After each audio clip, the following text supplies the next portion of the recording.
Yes. Good morning. Yeah. Oh, young Earth creationists. How do we know you're wrong? Well, that's very simple. Something called evidence. And no, it's not a matter of how we interpret the evidence. It's the evidence itself. The evidence says the Earth is ancient. The evidence says life evolves. The evidence says that the Earth is round and not flat.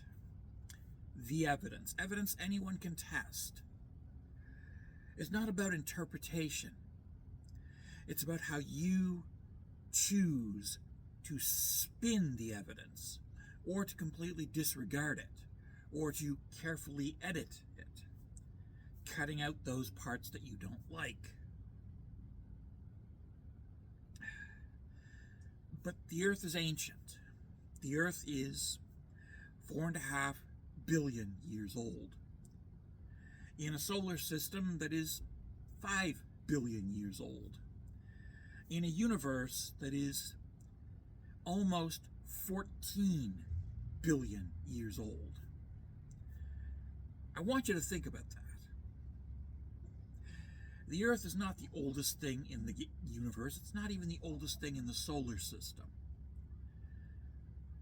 The Earth is made of the remnants left over from the formation of the sun.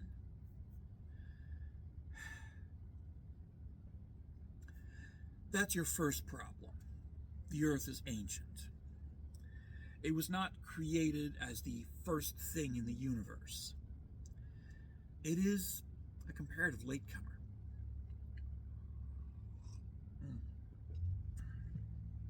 If there was a God involved, that God has left zero evidence of his or her presence at the formation of the Earth, or at the formation of the solar system, or at the formation of the universe itself.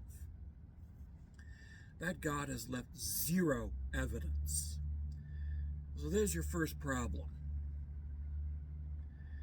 Your second problem: the Earth is round, not flat. Your holy book, your book of magic spells, does not say that the Earth is a sphere. Some passages say that it is a flat disk.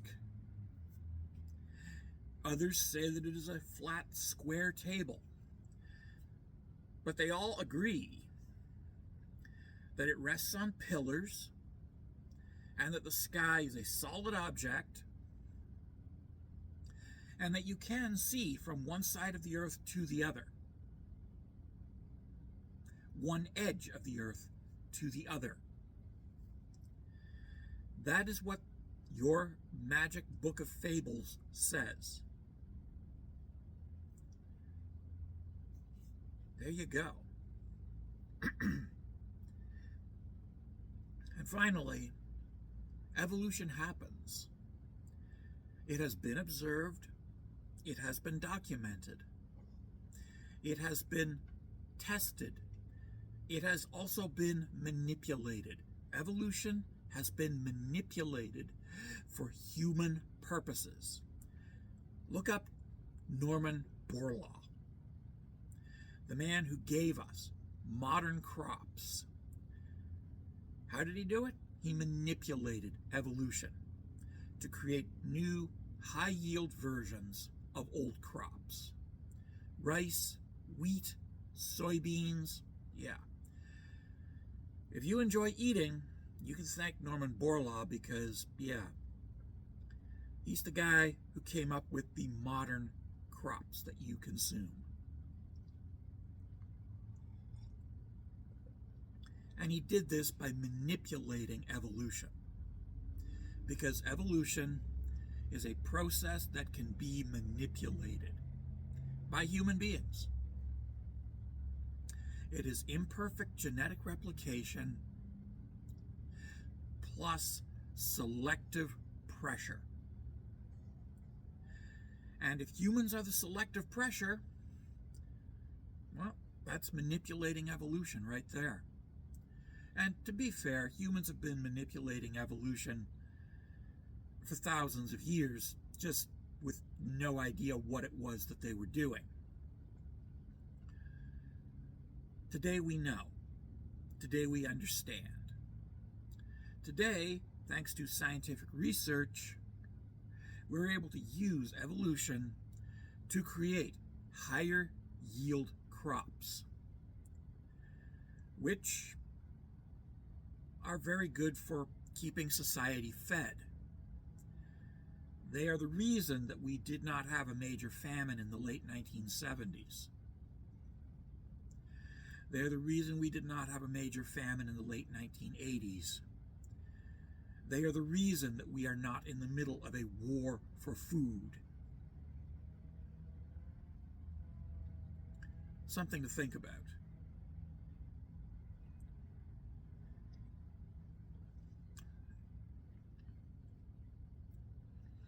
So we've established that evolution is an observable, testable process that can also be manipulated deliberately by human beings for human purposes. What evidence is there that there was a God involved? Well, zero.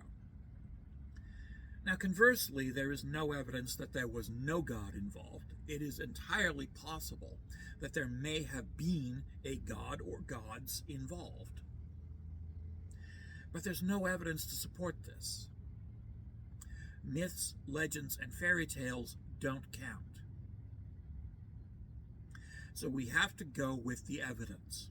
And the evidence says there is no sign of a God anywhere.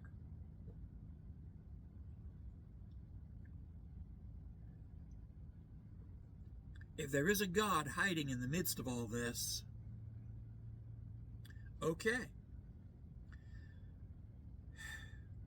But so far, we have not been able to find any gods.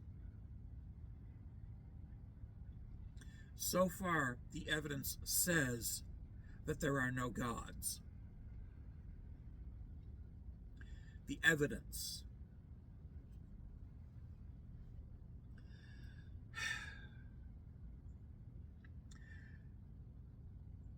If you want to worship a god, by all means worship a god.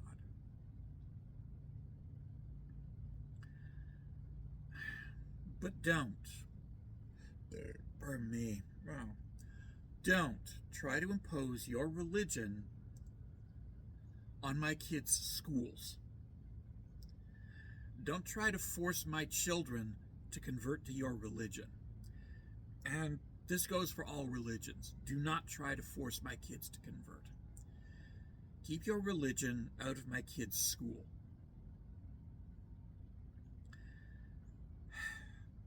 Keep your religion out of my kids' school. It's that simple. You've got your church, your synagogue, your mosque, your temple, whatever. You can have your religion in those places or in the privacy of your own home. But don't try to impose it upon my children in a public school.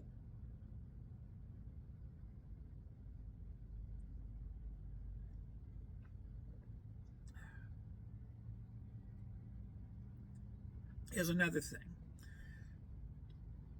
Of the big three religions, Judaism, Christianity, and Islam, that all worship the same God, there are plenty of passages that talk about doing good works in the community. If you want to preach your religion through action, by doing good works in the community. Open and run a fucking soup kitchen. There are homeless people out there. Fundraise to create shelters for homeless people.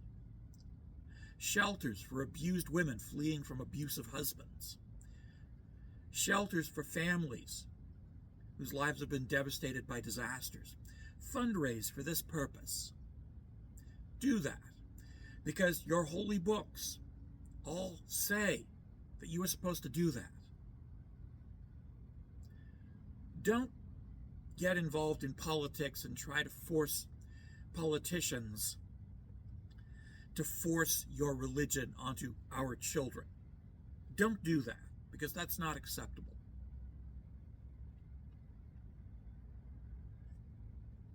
Instead, do good works. If you do that, you will be respected, loved even. On the other hand, if you choose to be assholes, you will not be loved, you will be hated.